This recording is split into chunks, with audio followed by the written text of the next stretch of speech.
500 years फिर पूरी दुनिया के ऑनस्लॉट्स को and at the same time giving prosperity and system to the world were Ottomans.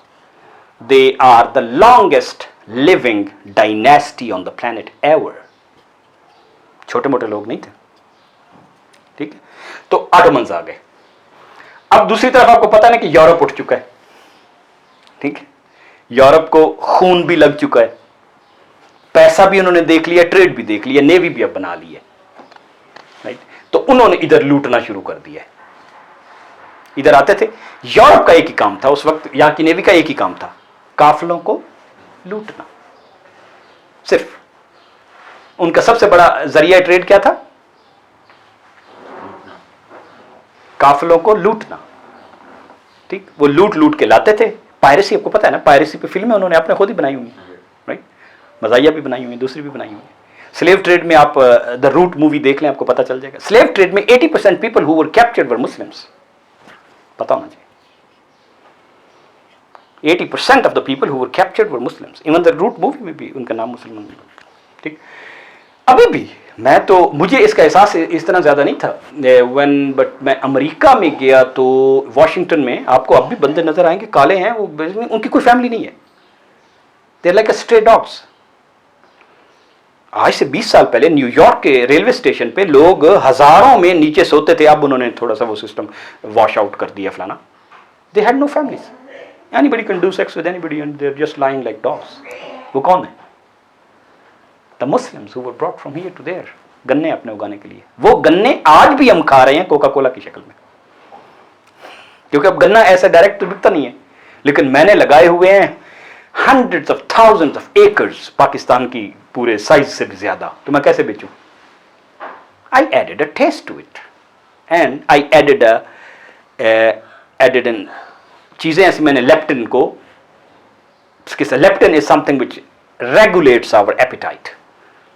ठीक है, तो मैंने वो चीज़ें उसमें डाल के आपको बेच रहा हूँ.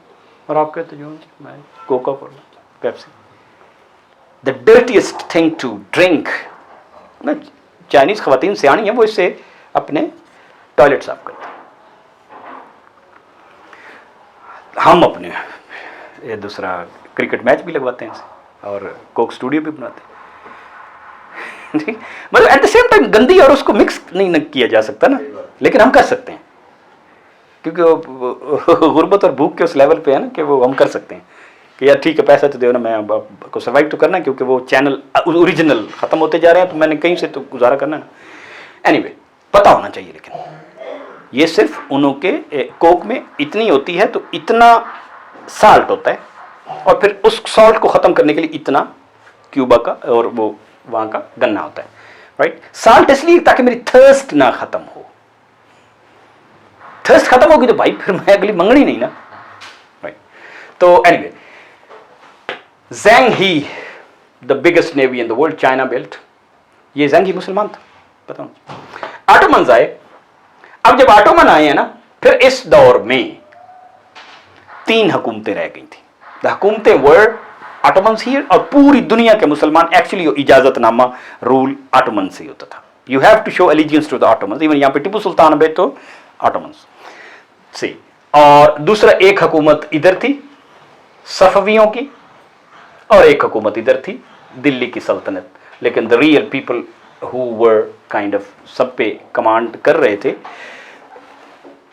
वो शुरू में एंड तक भी सिंबॉलिकली 1900 वर्ल्ड वॉर में ख़त्म हो गए, फिर आगे वो वर ऑटोमन्स. तो ऑटोमन्स ने फिर वाकई फोर्ट को बचा के रखा है. फिर जो तरक्की हुई है ना, फिर वो शहर दोबारा आबाद हुए और प्रॉस्पर हुए हैं, और फिर वो तरक्की हुई है, और फिर दुनिया एक नहज पे चली है. लेकिन फिर यूरोप और ऑटोमन्स दोनों तरक्की कर रहे हैं.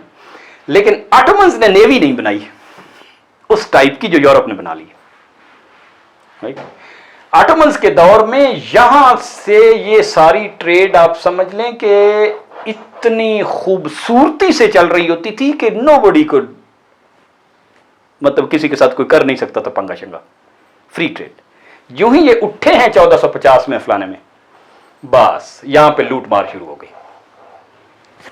ये ट्रेड जो सारा ईस्ट एशिया से, जो इंडिया से और सारी फूड और आइटम स्पाइसेस और फलाना आ रहे होते थे, और इधर सिल्क आ रहा होता था, और इधर से मेटल आ रही होती थी, और इधर से कॉफ़ी बीन्स और आइवरी और सारे जा रहे होते थे, तो ये इधर यूरोप तो वो अफोर्ड ही नहीं कर सकता था चीज़ें, राइट। तो ये आप समझें कि ये जो छोटी सी जो इंडियन ओशन था ना, ये तो एक लेक थी फुल ऑफ प्रोस्पेरिटी। अब किसी को रोक लें वो करोड़ों का था, ठीक। तो इस लेक को किसने डिस्टर्ब किया है? इस लुटेरे ने, राइट। फिर वो स्टेज आ गई कि यहां पे इसके ऊपर ऊपर तो आप ट्रेड कर सकते थे, यहां से नीचे ट्रेड नहीं कर सकते क्योंकि ये लुटेरे यहां तक आ गए थे। ऑटोमन्स की फिर आर्मी जो नेवी जो थी ना, वो यहां और यहां तक की उसकी चलती थी। तो they didn't build an army that good कि जो पूरा वो करे, बट आप समझे कि वो टेक्नोलॉजी में आगे चले गए। That is the age where Newton came, that's the age where Michael Faraday came. अच्छा, एक सवाल पैदा होता है, स्लेव ट्रेड खत्म फिर कैसे हो गई?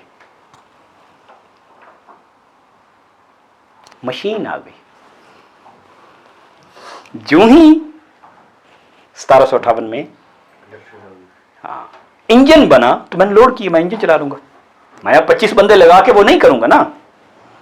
तो अल्लाह ताला ने वो बंदे को बचाना था जो whatever. The slave trade ended because of industrial revolution. अब इंडस्ट्रियल रेवोल्यूशन के लिए क्या चाहिए? पैसा। आइडिया मेरे पास है, लेकिन मैं हूं 25,000 मशीनें लगाना चाहता हूं, राइट। उस पैसे के लिए फिर यूरोप ने अपने इंस्टीट्यूशन बनाए कि ये लूट मार्स को और ज्यादा करो एट मैसिव स्केल। तो जो पहली लूट बहुत बड़ी उन्होंने मारी है, ऑटोमन्स तो बहुत बड़े थे, उनको तो आसानी से बीट करना सौखा नहीं था, लेकिन फिर तोड़ा जा सकता है ना, खरीदें और तोड़ें। सबसे बड़ी लूट फिर इंडिया के इस इलाके में हुई है, द बैटल ऑफ प्लासी। लेकिन यहां पे बाद में आते हैं 1758 क्यों कहते हैं 1758 में इंडस्ट्रियल रेवोल्यूशन? क्योंकि 1757 में जंग प्लासी हुई है, बंगाल से $2 बिलियन लूटे हैं, तो इंग्लैंड बना है, ठीक। द नेक्स्ट ईयर तो स्लेव ट्रेड खत्म हो गई।